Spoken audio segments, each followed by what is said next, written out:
Yes, fellas, what going on?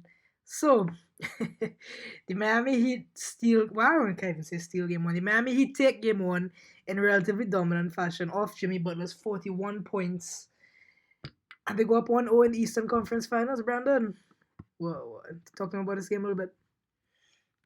Well, it was looking all Boston in the first half. I'm not gonna lie, Jason Tatum had 21 points in the first half, and it wasn't looking too good for the Heat. But in the second half, they came out really well. They defended well. They held Tatum to only 8 points after having 21, and he finished with 29.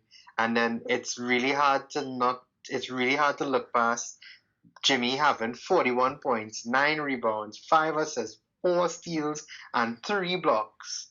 I don't think you can have a much more all around game than that. Yeah, And when it comes to him scoring and the defense that PJ Tucker and Bam put on, defensive performance they put on today, excellent shift, excellent. yeah, it was a good one. Like I said, very very shaky first half performance. It was looking pretty rough out there. PJ went down with an injury, and I was like, no, because I think he's the best guy we have to throw at Tatum in like one-on-one ISO situations. I think we'd probably throw him on Tatum or probably Bam or Jimmy. But yeah, luckily it wasn't too major. It looked like it just kind of probably like sprained his ankle. So fingers crossed it's nothing too serious because he did come back and he played the second half. And boy oh boy, what a second half that was! Like I said, completely took over. I believe we scored almost 40 points in the third quarter. I believe it was 39. And 39, yeah, yeah. yeah, we really needed that to absolutely turn the game on its head. And like I say, once we did that, we never let go, and we were able to see it out in the fourth quarter and close it out, which was extremely well. I'm looking at the stats here, and one thing that stood out to me most in this game was just the amount of blocks that both teams seemed to had combined. Both the teams had 20 blocks, and Yeah. yeah, that's like I said, it was something the most. I think it's a game with the most blocks I've seen in a while. You had Aaron Smith, who, yeah, props to the guy, dog. You know his number got called off the bench, I believe. He only been playing like garbage time minutes for the Celtics so far, and he had 3 blocks off the bench. I mean, you can't really complain with the guy there. I believe one of them was like a kind of chase down, kind of stopping a fast break block, which is, Hmm. yeah, hey, full credit to the guy. But like I said, Tatum started off that first half extremely hot. He just couldn't miss at a point. There was a point where he was like he just somebody had fallen and he just like threw it up like a kind of Hail Mary and it still went in. So I was like, oh God, not again. And yeah, but luckily, like I said, we were able to see it out in that third quarter. Tyler Hero, he had a very good first half performance, I would say. Kind of dropped off in the second half, but that's when Jimmy and those guys took over. And Jimmy was carrying the offense, and Bam was carrying the defense in that second half.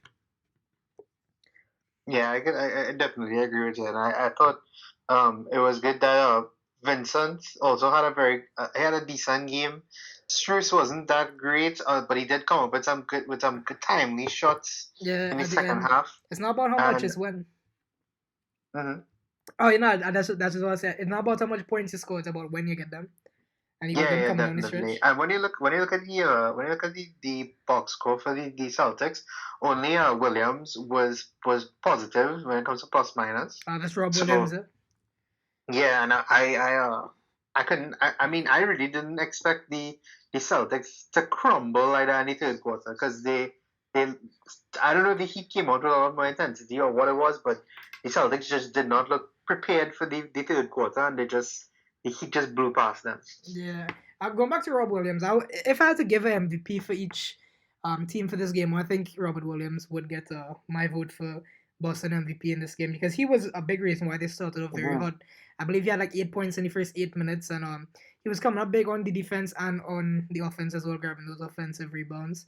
So he only had two, but I think the two he had were really big ones. So yeah, just I think he was really well, but I think he tweaked his left knee coming onto the end of the game. I think that's why he didn't close because I believe they closed with I think it was Daniel Tice at the five, and Yeah, they did. yeah, so hopefully it's nothing too serious because Boston were already missing the defensive player of the year, Marcus Smart and Al Horford, who I believe got COVID, and I'm not sure, and I don't know what happened to Marcus Smart. You know what happened to him? No, I think it's just a injury that he didn't get over in time. Oh, okay. But I know Al Horford has COVID. Yeah. So Boston fans will be hoping they come back soon. Me on the other hand, not so much. But I think I'm looking at that stat right now. Jimmy Butler had his stats tonight. He's the first player in NBA playoff history to reach those numbers since steals and blocks were first recorded in 1974.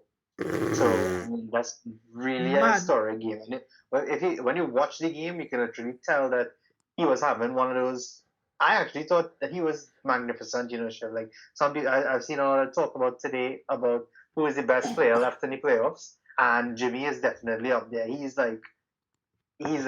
top two and he's not two. Like Yeah, I there's think that kind of thing. if you complain just this playoffs alone and the runs the superstars players have had, because I think in terms of superstars left, there's four. There's Jimmy, Tatum, Luca, and Steph. I think those are the last 4 superstars left. I Yeah. think so far Jimmy has had the best player run out to all of them. And Yeah, I think him and Giannis were like when you look at statistics, him and Giannis were the top, but he was still just edging Giannis a little bit, and unfortunately Giannis went out. So I think it's Jimmy Butler's playoff run thus far, and hopefully he keeps it up and carries us to the promised land. Carries us to the promised land, Jimmy. He's also the only player left in the playoffs to be having 25 points a game and shooting over 50%, which is also pretty outstanding. Love that, Jimmy. And even this game too, he shot 63% from the field. Mhm. Didn't have a 3, but that's alright. And Yeah, he did have a Joel Embiid free throws. Yeah, I just looked over at it. I knew he got to the line a bunch, but I didn't realize it was that much. Wow. But hey, we take those. I don't care. We take those. Speaking of free throw shooting, I think Jaylen Brown kind of struggled from the free throw line this game. He was only 6 of 10. Looking at it now, but to me, he seemed like he missed a lot more than just 4. But that's just the eye test for sometimes. But he came up big to close the game. He was kind of keeping Boston in it. I believe he had like 14 or 15 points in the fourth quarter. I can't remember, but he was really keeping them in it.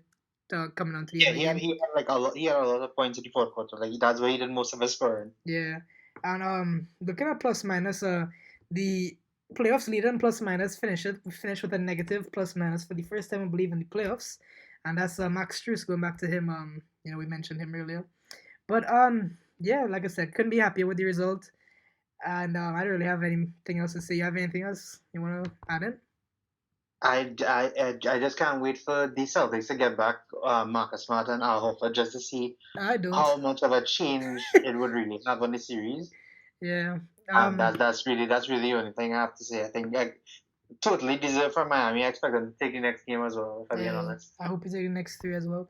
One more thing too I want to add in is I think the coaching staff gonna be very pivotal because, like I said, the Boston Celtics went up early at halftime, and I think Spoelstra, who I believe is the best coach in the league, call me bias if you want, but I think he always makes adjustments and the Heat always punch back no matter what. If they go down, they always come back and they always punch back hard, and that's because of Spoelstra and his adjustments and stuff.